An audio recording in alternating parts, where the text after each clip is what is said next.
Hello and welcome back to another episode of Critical Reactions with your host, Bryan. We're going to continue on with this week's theme of short songs, exploring tracks that are less than 3 minutes and 30 seconds.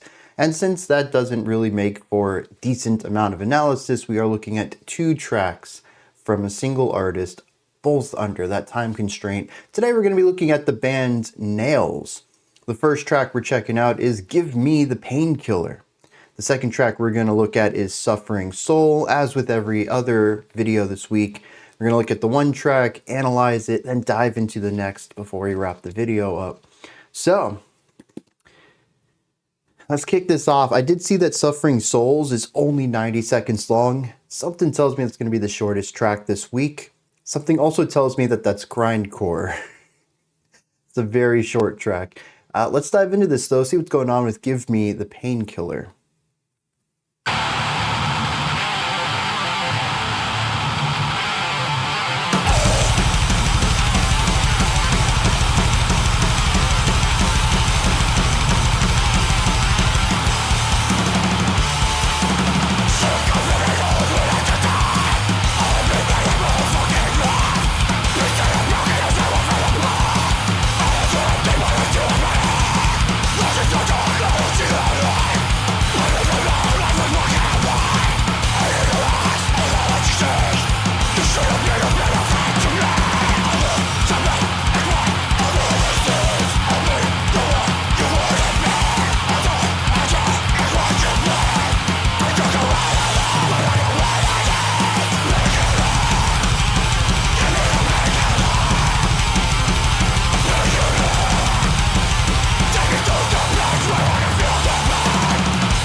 Intense.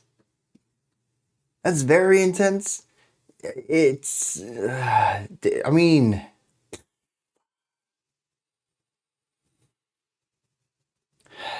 there's very few tracks out there that I wouldn't even say necessarily left me speechless. I had thoughts brewing. I just didn't have time to talk and process the music. And there wasn't really any breaks either. It's just constant and consistent, pushing forward with this aggression. The vocals never really quit. The drums never quit. The bass just being this rumble underneath. The guitars are so quick with their riffs. The one time there was any sort of bringing down of the intensity at all was during the guitar solo, but we're still at like a 9 out of 10 here. And somehow they seem to eke out even more intensity in the final 30 seconds. Where could I have talked in this? Where could I have brought up any of my thoughts in the moment? But additionally, it moves at such a quick pace. Often I get called out in the comments, you were talking during this part, you missed one of the best parts. I didn't miss it, buddy. I can talk and listen at the same time because usually the music is going to be simple enough for that, where I can still pick up on most of the core characteristics. Not something like this, because I'm keeping up with it at such a fast pace. It's like driving a car through a dense city at like 200 miles an hour. You're constantly checking for corners and traffic, and it's a dangerous thing. The scenario, don't do it. But you have to be totally locked in the moment because there's so many micro decisions going on at every, microsecond. And you have to be locked in. There's no multitasking in that situation. And this song's similar. I have to be paying attention to every single thing, even something as simple as a verse chorus structure. I don't really have time to really get comfortable in that. After our chorus, or what I'm going to assume is a chorus, we head into the verse again. But it's at such a fast tempo. The ideas are coming at me so swiftly. I really need to be paying attention for any level of nuance. Is there going to be variation to this? Is the guitar lick going to be different? Is the drum fill going to be different? Are we going to have anything in the middle of the verse that's going to introduce a different back end to it that we didn't have the first time around? You really have to pay attention to all of this because every single thing is a blink and you'll miss it moment. And for what it's worth, I feel like both of the verses ended up being very identical as far as the drum, bass, and guitar work was. And the vocal rhythm seems similar, but I can't say if that was perfectly identical to the first, minus any word changes. In fact, I didn't hear words, so maybe the words were the same. I don't know. But it's quite possible that maybe I did miss something. This track ends up being a blur for me. And we did get some variation too. At the end of the track, we bring back the ideas from the opening. We had just come out of the guitar solo. We're bringing back the core riff. We're bringing back, the drum part hasn't really changed much, but we're putting the double bass kicks underneath the snare on every beat, although probably every other beat, if you want to go for that faster tempo. I felt it a bit slower just because it's much easier to count 1, 2, 3, 4 than 1, 2, 3, 4, 1, 2, 3, 4. That's crazy to keep up with, although that probably is the actual tempo of the song. I was feeling it in halftime just to make it somewhat more digestible. But we have the double bass kicks that come in under this, and then we also have new vocal lines that we haven't heard anywhere else. Again, I don't know if the words are different, but the rhythmic delivery of it is certainly more rigid and static than previously. We have some new guitar work coming in. I think there's actually some layers to the guitars here. It is a wild ending to the track. It feels like they've broken through the height. I count intensity on a scale of 1 to 10, and this is an 11 here. Like I had mentioned earlier, somehow they eked out more intensity despite having a 10 out of 10 throughout most of this track. It really was impressive to me to have to be so engaged with this track for so long, and then for them to push that boundary even further at the end. I think that's what stands out most to me on this track, is that when I thought we had reached the peak, they went further. And I say that's what stands out most to me because this is grindcore, right?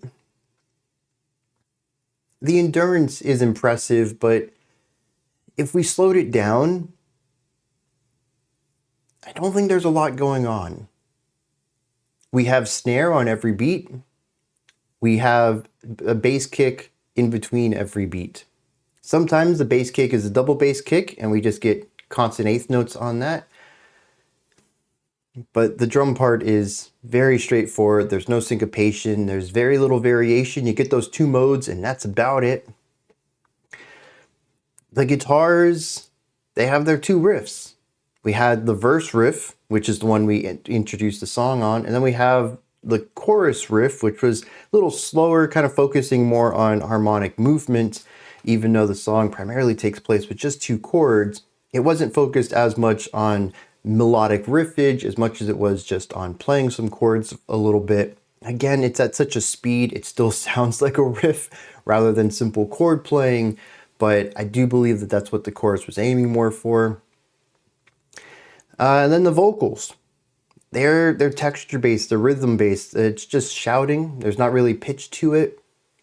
And this is what the entire song... Oh, and the bass, a lot of pedal tone and rhythmic devices.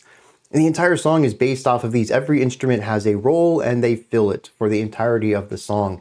We get some minor variation on this, but for the most part, the song has a very similar energy and intensity throughout the entire track. The atmosphere doesn't change, and it is very aggressive throughout.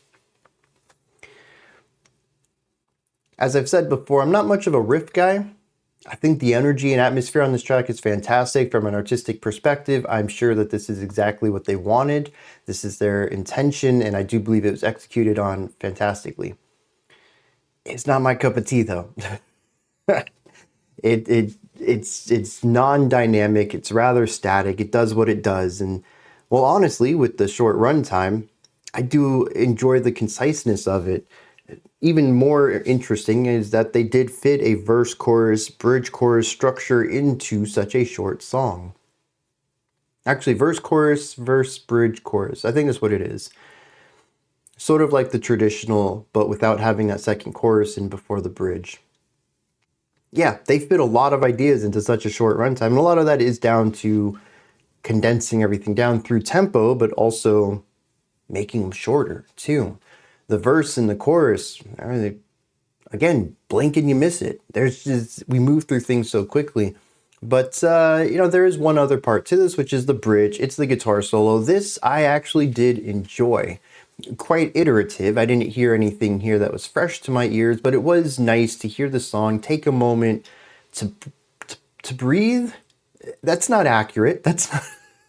You and I both heard this song. There is no moment where it relaxes at any point, brings the energy down. But the guitar solo does take moments to slow down, comparatively, I suppose would be the key word there. There is some shreddy moments in the guitar solo, but there's also some places where the guitarist just holds on to a note, allows it to hang and ring out for just a moment before moving into a couple more notes. Very melodic based writing, and then, back into the shred. Sure. But we had that moment of pause. If it weren't for the fact that I've heard death metal solos like this and can understand sort of the lineage of this style of guitar solo playing, this is what I would call a tasteful solo, something that balances the musicianship with the showmanship. I would actually say that this doesn't really belong much in here. It deviates quite a bit from the rest of the energy of this track. It's only because I know the history of the style of soloing that I'm so, oh, okay, this is, a death metal track, but sped up to a ridiculous degree. And with that comes typical death metal soloing. But it is interesting how the solo, which I feel usually elevates tracks, because we go from more standard riffage into the shred. We get to hear the quicker playing. We get to hear these gnarly guitars taking center stage. Here it's actually the inverse of that. I feel like this was the moment where the intensity came down a little bit because we weren't playing the guitar at blistering speeds like we were in the verses and the choruses. We actually took a moment to hold on to a note. Very interesting. I think that's about all I have to say about this one. It is intense. It is aggressive. It doesn't really let up. And, well, okay. One more thing before we hit lyrics. This is a quick one, but the production of this track is interesting. I got to figure out when this song came out because there's a clarity to the guitars despite their disgusting tone. And it's kind of hard to hear this because so much of the guitar, well, we have a clean guitar or cleaner guitar when it's center stage during the solo. But I think I really noticed it as we were coming out of the solo back into the final section. I don't know if it was directly after the solo, or if there was like an intermediate part as we were building back into the track. But there was a part where, oh, you know what? I think it was because we had the bass and the drums here. It made me chuckle because we brought the energy really low at this point. Just bass and drums. And it gave us a moment to kind of hear the guitar have an introduction sound. And there's a scratchiness to it, almost like a chainsaw element to the guitar tone that I got to hear before we went into the constant riffage, before the texture became just attack. And it's super fuzzy, it's super gritty, it almost has an engine-like quality to it, a chugging, like a compressed chugging sound. But I also noticed this in the vocals too. The vocals are incredibly compressed. They have a bit of expansive range due to the type of harsh vocal that's being used here, but it's also being compressed in on the production side. So it kind of carries both ideas there. It feels loud like a yell, but also feels muffled. Almost in opposition. I mean, those are yelling, you would expect projection. Muffled is not being able to talk at all. So it's opposites brought together into a unique sound here. But the guitar, I mean, the vocal muffling sounds older. Lower quality production, possibly. The guitar stuff, though, is incredibly modern. It's clean but fuzzy. Fuzzy in a way that's done for texture, not necessarily for a feeling. This isn't what I would call, mid or lo-fi production. This is high fidelity production on this guitar. A lot of work went into crafting this sound and then mixing it with the rest of the band. And of course, like I mentioned, a lot of the riffage and guitar soloing work remind me of 90s. So I don't know where this sits. And the production, I think, is the culprit that makes it so vague of when it was created. Let me hit some lyrics on this. I'm going to see when this came out as well. And then we'll move on to the next track. So this is very recent. 2024 is when this came out. Interestingly, we're going to go back. This is their latest album, by the way. The next track is off of their debut album from 2010. So we're going to be able to see what 14 years of experience is going to change. My guess is probably going to be more production, but we might see some rougher composition or even performance on that debut album. So that'll be interesting to see. Now, as for the lyrics here, it's about a person who is just in a lot of emotional pain. We see that it's mostly due to having tension between them and someone else, maybe someone that was a positive force in their life, maybe someone they considered a friend, but now doesn't. It says, beyond that, the world's treated them poorly, and all they want to do is numb it. Give me the painkiller. Verse 1 says, I'm sick of living, but unwilling to die. I've been hated my whole life, beaten down and broken as my world falls apart. My hands are empty, but I still have my heart. I think that's really interesting, particularly because when it comes to metal, especially extreme metal like this, all too often I see more of an aggressive form of masculinity that usually lends itself upon stoicism. I don't need anyone else. I don't need my emotions. I just need my rage and my will to live. If everyone hates me, that's fine. I'll deal with it. That's the kind of image I get from a lot of metal. Not just from the visual image of bands themselves and how they present themselves, but also the lyrics of a lot of metal. Now, I have seen some of this change in the last decade or so, particularly in the mainstream metal realm, and I'm glad to see that, but I think it's really cool to hear it paired with music like this. He says, my hands are empty, but I still have my heart. I love that. I still have my emotion. I still have, who I am, the core of myself. It says that it's lost in the dark and can't see the light. There's hate in your eyes, and it's all that you see. You should have been a better friend to me. So there is more of a familiar relationship here. He says, though, that at the end of the day, he doesn't care what this other person wants, what they ended up being. All they know is that they need their painkiller. Give me the painkiller and take me to the place where I can feel nothing. And I think this is interesting because it informs the next verse. It also sort of flips the idea of I still have my heart, I still have my ability to feel. And he says, I just want to feel nothing here. It says, I left you behind, I can't carry your weight, I'm not your failure or your guilt and shame. See what I am, you hurt more than you helped, I don't need you, it's on myself, my heart's a wound I need to numb. I can see the light and the worst is yet to come. This is why I think I really love that line about still having their hearts. At the first time I read it, and the way that I presented it here in the Lyrical Dive is a positive notion. Here, though, begins to turn it into a hindrance. And I think this makes it incredibly human. This is a much better telling of the story than starting off from the I'm by myself now, just like I was before I met you. This is just the way life is going to be.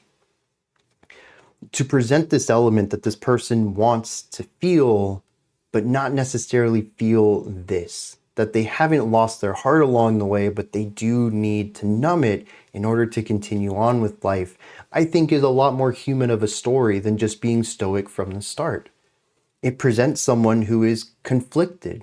At least from my perspective, it tells the story of someone who doesn't want to disconnect from the world, but has to survive. And that tells me a lot more about this character, whether it is maybe the lyricist just speaking, from their own experiences or from the character in this tale. It tells me more about them and expands their character out into something that's a bit more tragic. And I really appreciate that. That's pretty much the entire song, though. This does have a verse, chorus, bridge, verse, chorus. This is very traditional 90s metal style. It is wild to me they got 3 verses in here and 3 choruses, because one, I didn't pick up on that. I told you, a lot of this song turned into a blur for me. I kind of want to go back and listen to it and see if I can figure out where particularly that second chorus is and the third verse. Somehow I missed those. But also the chorus being painkiller. Give me the painkiller. Painkiller, take me to this place. I don't remember these words at all.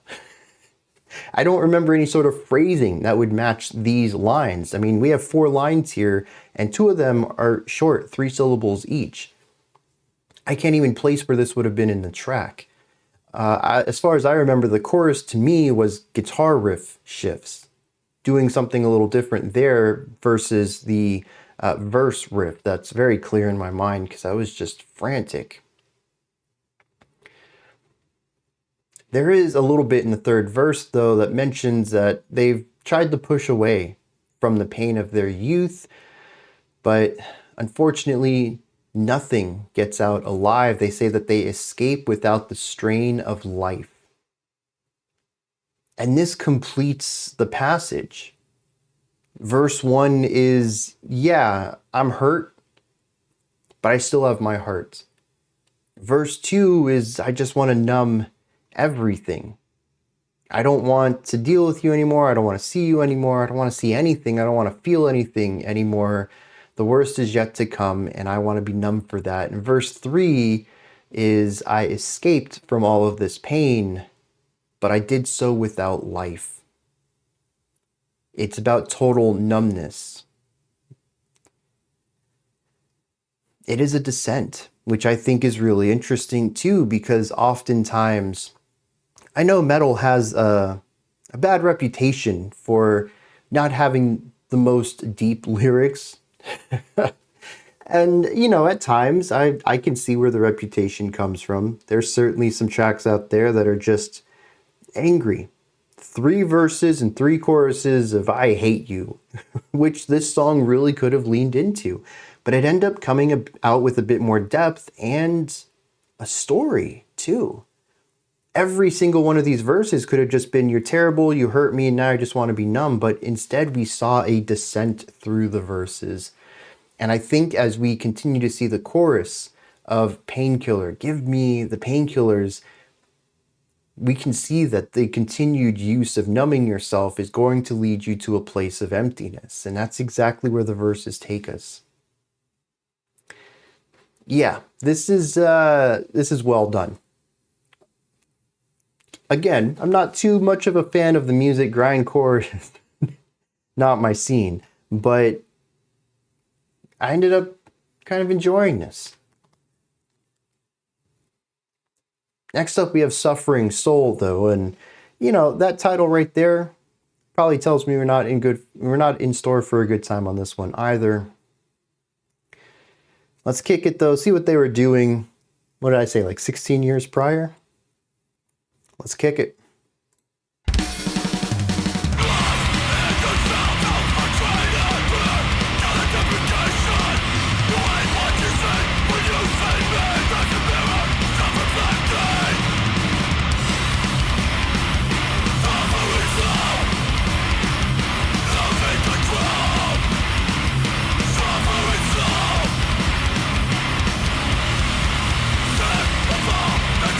"24 seconds in, did we hit a verse and a chorus already?"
I'm trying to imagine a grindcore concert because by the time you get into the song, it's over.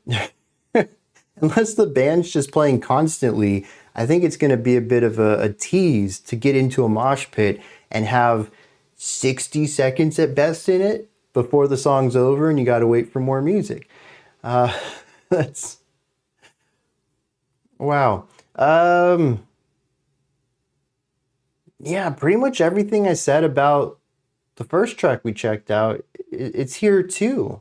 In fact, despite the fact that the entirety of this song is a bit more compressed and it doesn't feel as large as Painkiller, it's still rather clear. This was a mid-2000s? I said 2004 on this? 2010. Oh, even. Okay, so it's not mid-2000s. Early 2010s. Okay. You know, the production values are a bit more in line with that. It does have a bit of an underground feel to it because of the heavy compression, but honestly, the production of it, the spaciousness, the clarity of it, I can hear the bass, I can hear the guitars, I can hear the drums, I can hear the vocals. There's a nice bit of room for every instrument in here, but it is still aggressive. It is still compressed. It's still gritty and gnarly. It's a filthy sound, but it's a clear filthiness.